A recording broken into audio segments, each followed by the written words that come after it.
Thinking used car? Finally, there's a place just for you. Motor Trend Orlando, the all-new used car superstore. All makes, all models, all certified, all at one place. Hundreds of vehicles. Toyota, Honda, Nissan, Ford, Chevy, Lexus. All makes, all models. Prices up to 65% off original MSRP. All Motor Trend certified vehicles. Finally, the name you can trust in used cars. Motor Trend Orlando. Check it out at mtorlando.com or visit our 35,000-foot indoor showroom today. Motor Trend Orlando. Advocate. I am you. Florida residents call toll-free 866-341-1425.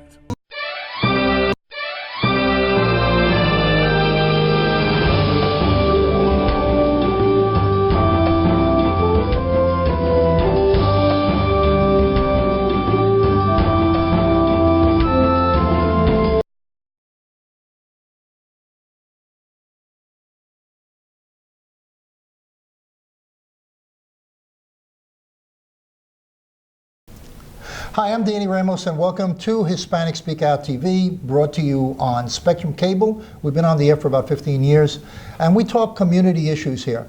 We're here with Randy Ross. Randy Ross is a Republican, and we're going to be talking a little bit about the Republican versus the Democratic situation on the I-4 corridor. So, Randy, you've been watching the impeachment proceedings. I have been watching it, yes, since the very beginning. It's very intriguing to me to watch it with such a one-sidedness. You know, I wish the rules were a little bit where they could be a little bit more fair. I understand that the minority gets the opportunity to be kind of in control of the process. But like, for example, what started today, the Democrats have 3 attorneys, we have 1. Mm-hmm. You know, all those kind of things are so obvious, I think, to the American people. And I don't think that we're going to stand for that. The frightening thing about this is that when the impeachment hearings are on, mm-hmm. everybody's at work.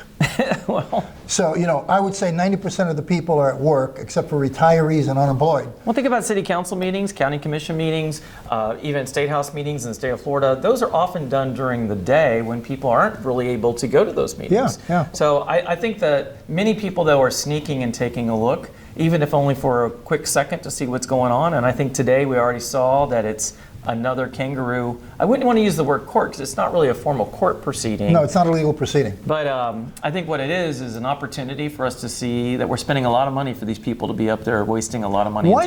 Why do you think the Democrats are going through this laborious situation, knowing that it's got to go to the Senate? Mm-hmm. The Senate is Republican controlled, mm-hmm. and it's not going to fly in the Senate. I mean, from what I see, because the Senate is a legal process. Yeah.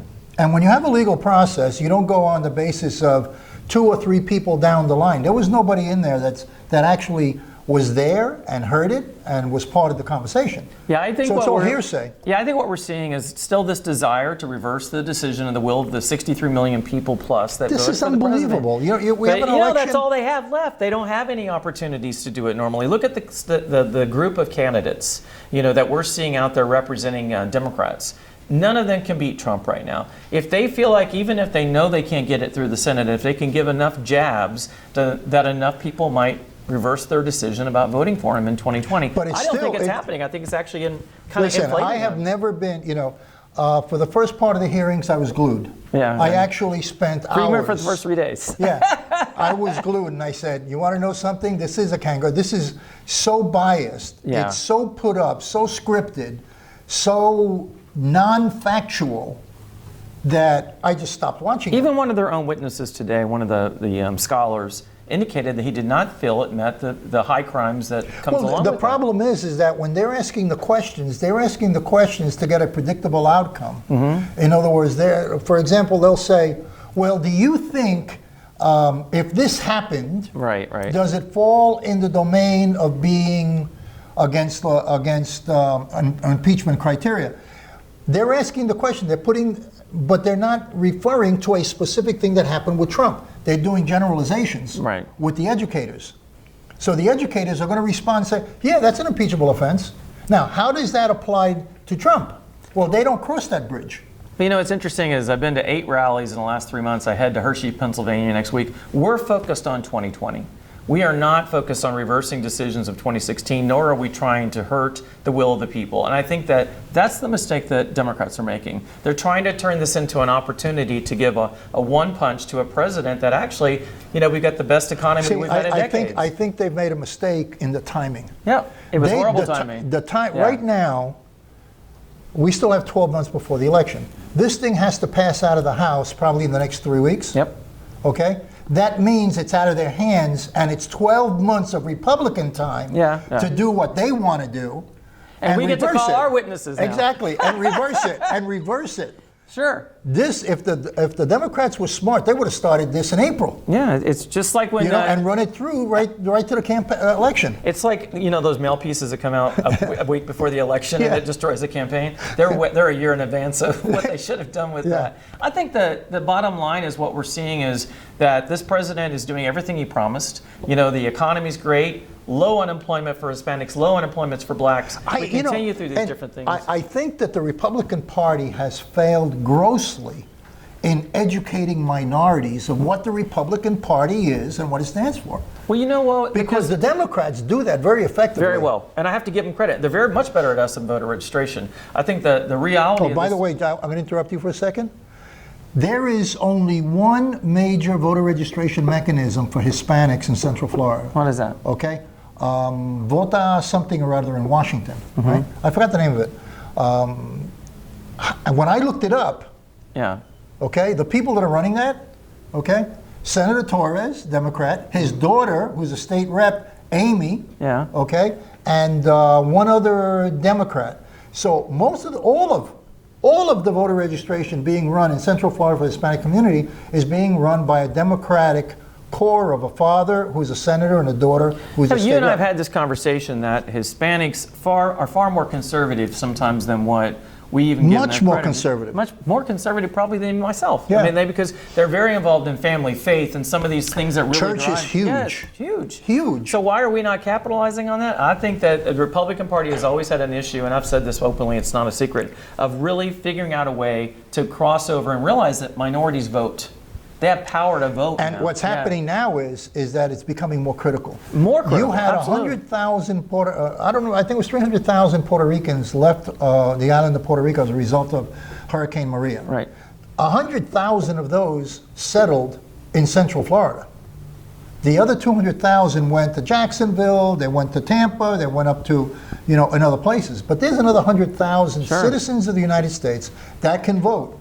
And how many votes turned the presidential the last time? I think 100,000 maybe, something like that. And then the one with Bush was what, 500 votes? Yeah, it was ridiculous. I mean, here's the thing. What we have to do at a grassroots level, what you're doing with your show, what we try to do out there is educate outside of party lines. Because if you do that, the Republican Party is a natural choice for Hispanics. I had an interesting situation. My co-host here is Jose Miranda. Jose Miranda is an extreme Democrat. I mean, extreme. I can imagine your debates. Oh yeah, no, we get into real arguments. So what happens is, I tell him, that's how I told him. I told him, the only people registering Hispanics here are Democrats. So he called them up. Okay, he called and spoke to the wife of Senator Torres, and the wife of Senator Torres said, tell Danny not to register Hispanics, that we're doing it. And also, if you're not careful, you can get really fined and get big fines and put you to the wall on it if you don't, if you make a mistake, So I got the literature, I got all the information. Right. Okay. But there was, they know I'm a Republican. I'm really registered as an independent, you understand, but I lean conservative. The voter registration process is supposed to be nonpartisan. It is, but it's not. But if you've got someone like Gillum at a voter registration booth, I'm using him as an example, everybody knows he's a Democrat, so obviously they come and go in this direction. They're going to talk to him. But he's also got a lot of money behind him. For whatever reason, the Republican Party has not put as much money into voter registration efforts, because when you're in certain places, whether it's a gun show or a community event, some of the Hispanic events that you and I have talked about, the festivals and et cetera, those are opportunities, and we've got to capitalize on those. Well, who do you talk to about that?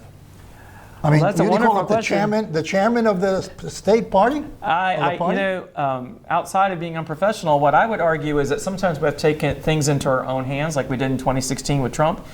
Trump's going to win again because Trump is Trump, and we're going to be right there just pushing as hard as we can. You got to remember that election was pretty close, though. It was close, Yeah, especially in Florida. Yeah, especially in Florida. And that's concerning when you consider the amount of effort that Gillum has placed into voter registration drives in the state of Florida. I mean, he's spending over $1 million. He says he's got another 100,000 voters, but we also know, in fairness, that Democrats don't seem to show up as much as Republicans when it comes time to vote. I think it's going to come down to who the Democrat candidate is that's facing Trump.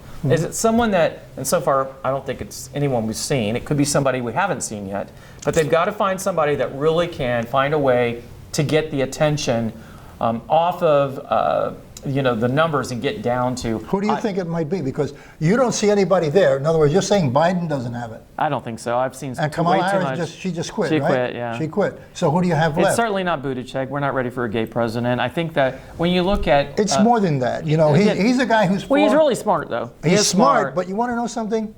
What I find is that if you go to a doctor, you go to a specialist. Sure. I'm not going to go to a general practitioner for my heart. Yeah, I understand. I'm not going to do that, right? Yeah, I think that it could be Warren. It could be, I doubt it's going to be Bernie. Warren's the a reality disaster. is nobody's got the sizzle and the power that Trump. I mean, like I said, when I go to these rallies and I show up and there's 20,000 I'm going to give you a guy seats. with sizzle. Who's that? Okay, you ready? Andrew Cuomo. Really? Andrew Cuomo is a great speaker. Uh-huh. He's a great debater. He's very aggressive. But does he have time? I guess if he has the money, he has the time. But I'll tell you something. His father, Mario Cuomo, wanted to run for president of the United States. Really? It was his father's dream to be president of the United States. Okay. And I knew Mario Cuomo. In fact, my walls are full of proclamations with Mario Cuomo. There's a lot. There's a lot. So a lot of them are Mario Cuomo. I could not even hesitate in telling you that dream probably was conveyed to his kids. Sure. Now, what does he have now? He has one that's governor, a very powerful governor in the state of New York. Yeah. And then his brother is an anchor at CNN. I think from the Democrat side, what I do is I circle back. I let Trump go ahead and win again because I don't think they have anyone powerful. Yeah, but you know enough. what? And I focus on 2024 when it's really up in the air and we don't know who's going to be the next president. I think one of the things that frightens him the most is that Ginsburg will leave the Supreme Court, either for probably illness or, she's very old. And then you're going to have a Republican person go in there with Republican ideals, and that's going to set the court for 20 years. Yeah, but it's not. And what happens to abortion? It's not going to change abortion. It's not going to change gay marriage. You don't think so? I don't think so. I don't think we see reversal of progress and what's happened. Listen, there's no secret that when abortion was legalized, the public wasn't really ready for it. And as a result, I think that's why they kept it going. But you're going to have pushback from all the churches, from all the religious groups. They want abortion back reversed. Listen, when it comes to Ginsburg, as far as I'm concerned, it shouldn't be a lifelong appointment anyway. Yeah. When you're in the hospital more than you're actually sitting on the bench, I think that's something you need to think about in your own personal way.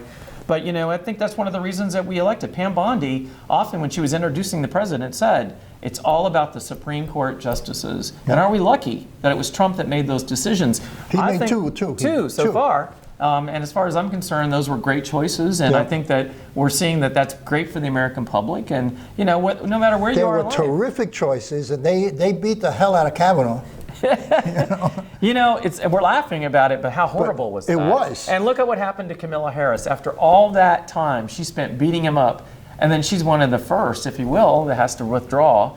Because she simply can't raise money and she comes off not being very likable. If she's not raising money, it's because the Democratic Party has something else. Although I hear her bus is up for sale. Okay, well maybe you need to get that for your show. Listen, we're done with time. This is Danny Ramos. Going to take a break. Thank you, Randy, for coming. Thanks. Always You're great. always fun. A lot of fun. Thanks. Yeah, a lot of fun. Thanks. We'll be right back. Single year because she's in foster care, because her father abused her. And her mother couldn't believe her. She is the child I am for. I am a volunteer child advocate. I am you. Florida residents call toll-free 866-341-1425. Boricua Craft Ale, full-bodied flavor for the true beer drinker. Stop drinking beer water. Taino Craft Light Lager and Boricua Strong Craft Ale. Feel the rhythm and come up to craft beer. Thinking used car? Finally, there's a place just for you. Motor Trend Orlando, the all-new used car superstore. All makes, all models, all certified, all at one place. Hundreds of vehicles. Toyota, Honda, Nissan, Ford, Chevy, Lexus. All makes, all models. Prices up to 65% off original MSRP. All Motor Trend certified vehicles. Finally, the name you can trust in used cars. Motor Trend Orlando. Check it out at mtorlando.com or visit our 35,000-foot indoor showroom today. Motor Trend Orlando. Hi, this is Danny Ramos, and welcome back. And this is part 2 of our show. You just missed Randy Ross. He just did an interview with us, and we talked about the Trump impeachment. We're going to continue talking a little bit about that. And I'm here with Sergio, and Sergio is running for Congress. Yes, you're Florida's 9th Congressional District. Okay. What has made you want to run for Congress of the United States? I mean, what has motivated what me has thrown you to out? put my whole life out there? Exactly. Take my family out of their normal routine. Yep. And put my life for everybody to see what's going on and what's happening. Yep. Basically, it's this. I have 9 grandkids who are growing up right now. The way I saw society moving, I didn't like what I saw. I don't like the way that we're getting closer and closer and closer to socialism, and we need to do something about it.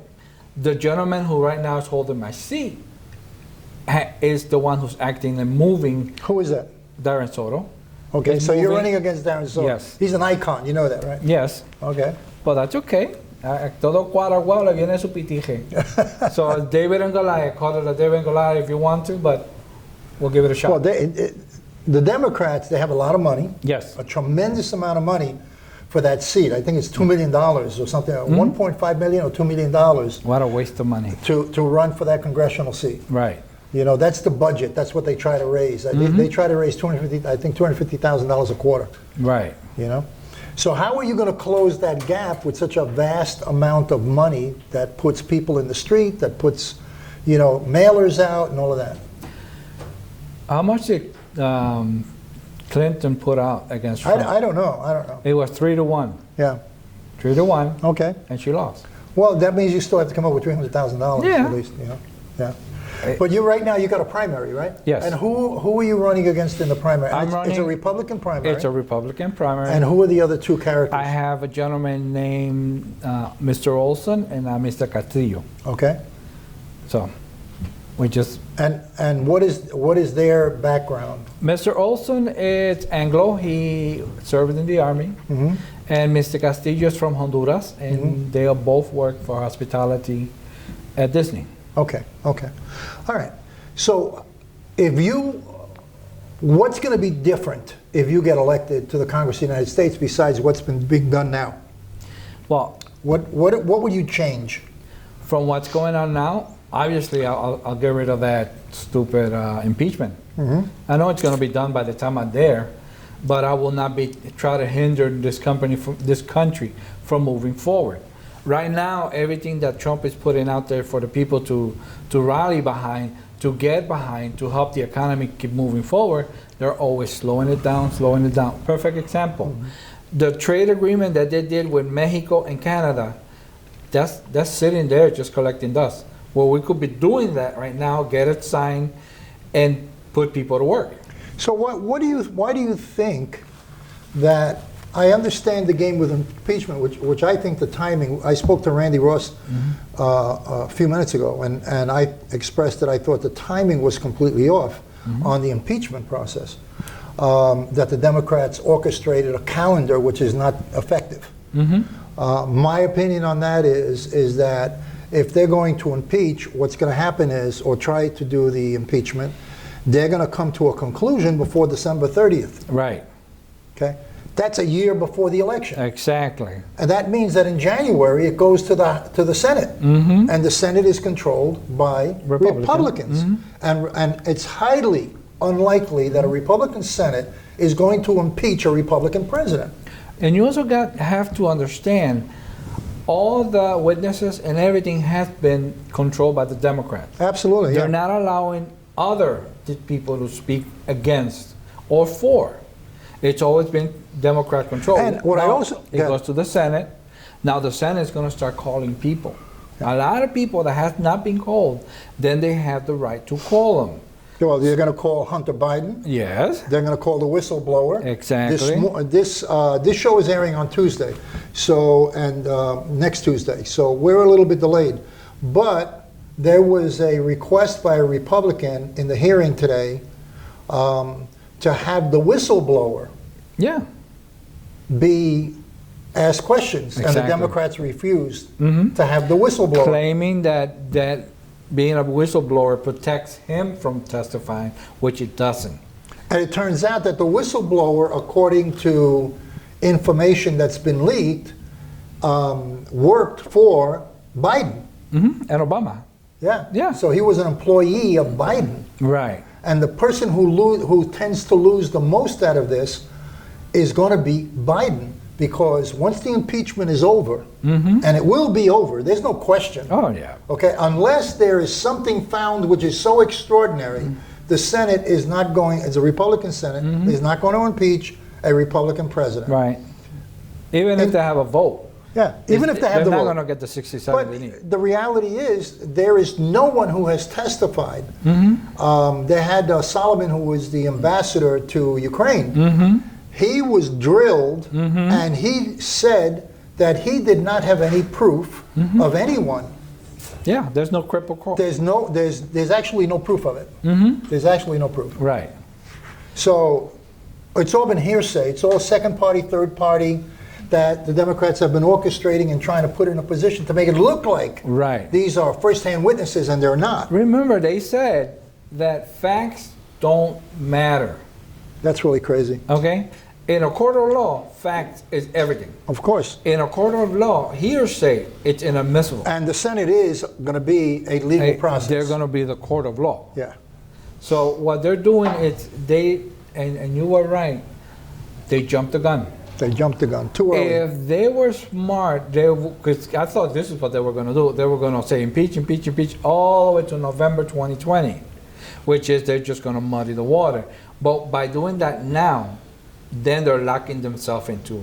They made a big. I'm not there, and you're not there. Maybe there's something that we don't see. Right. But their game is over by the end of December. The Republican Senate picks it up, and it's now they're out of it. Right. They cannot throw that carrot. But they can require Schiff as a witness. Yes. They can require Nadler as a witness. For example, where did the whistleblower come from, Mr. Schiff? Exactly. And you claim that you don't know who he is. And he was supposed to have met before. And they met before the impeachment. Yeah. So why is he lying then? Because he was saying when they were asking somebody, I can't remember the name, but he said, stop right there, don't mention any names.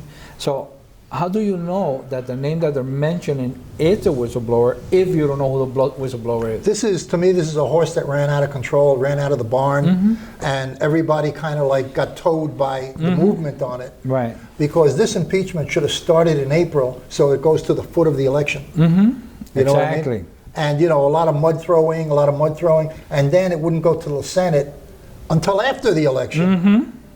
You know what I mean? That would have been the That would have been the smart smart. choice. That would have been the smart choice. But what Nancy knew from the get-go that this impeachment was going to hurt the Democrats, because they're pandering to the base, which, hey, you know what, that's your job, but do it wisely. You took it too early. You didn't plan appropriately, and the people you have there testifying are not strong witnesses. They were easily tear apart. And the lady that Trump fired, The ambassador. the ambassador, she works at the president's behest. He's the one that says, you're going to work for me, and if I want to fire you, I can fire you anytime I want. So it's not like he's picking on her. And she herself disqualified herself because she was against Trump to begin with. Well, she was a layover. A lot of all of these positions, That's what they call the deep state. That these are career lifers, okay, and they protect their positions. Right. You know, so at all costs they protect their retirement.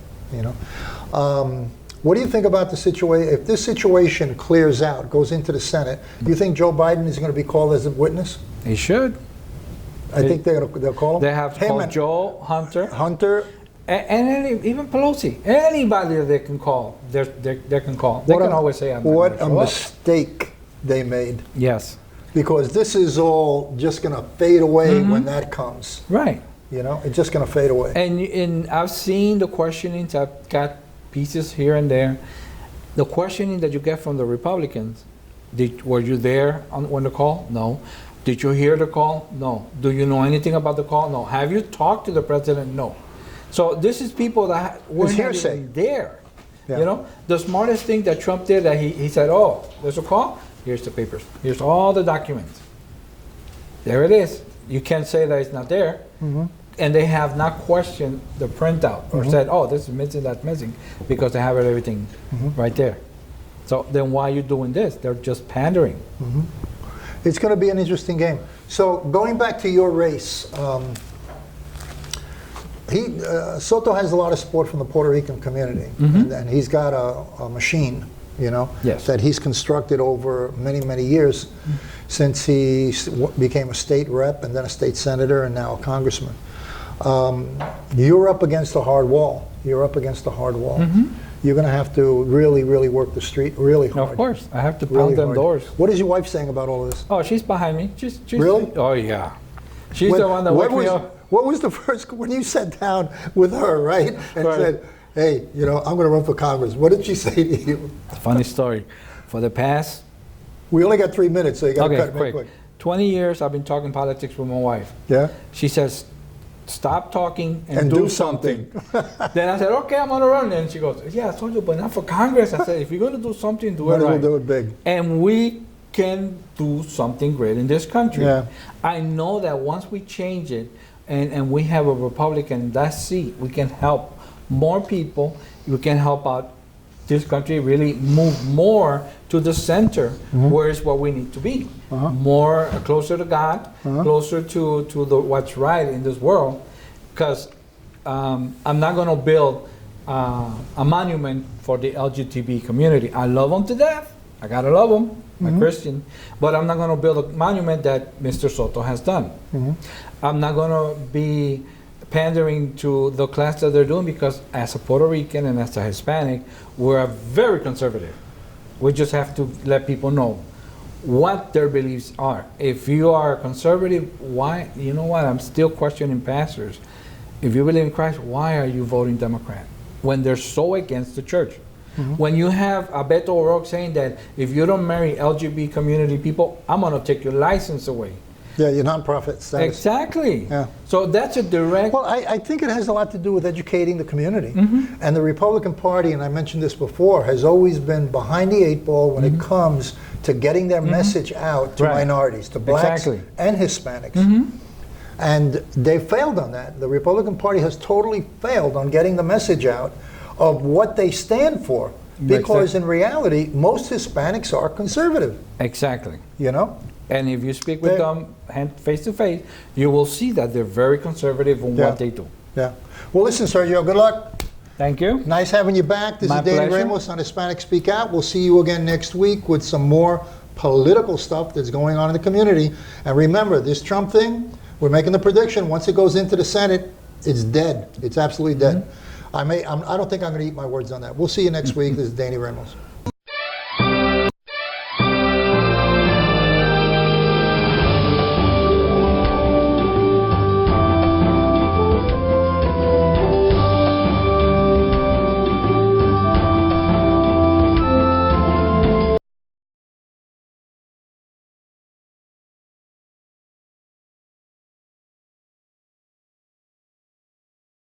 Thinking used car? Finally, there's a place just for you. Motor Trend Orlando, the all-new used car superstore. All makes, all models, all certified, all at one place. Hundreds of vehicles. Toyota, Honda, Nissan, Ford, Chevy, Lexus. All makes, all models. Prices up to 65% off original MSRP. All Motor Trend certified vehicles. Finally, the name you can trust in used cars. Motor Trend Orlando. Check it out at mtorlando.com or visit our 35,000-foot indoor showroom today. Motor Trend Orlando.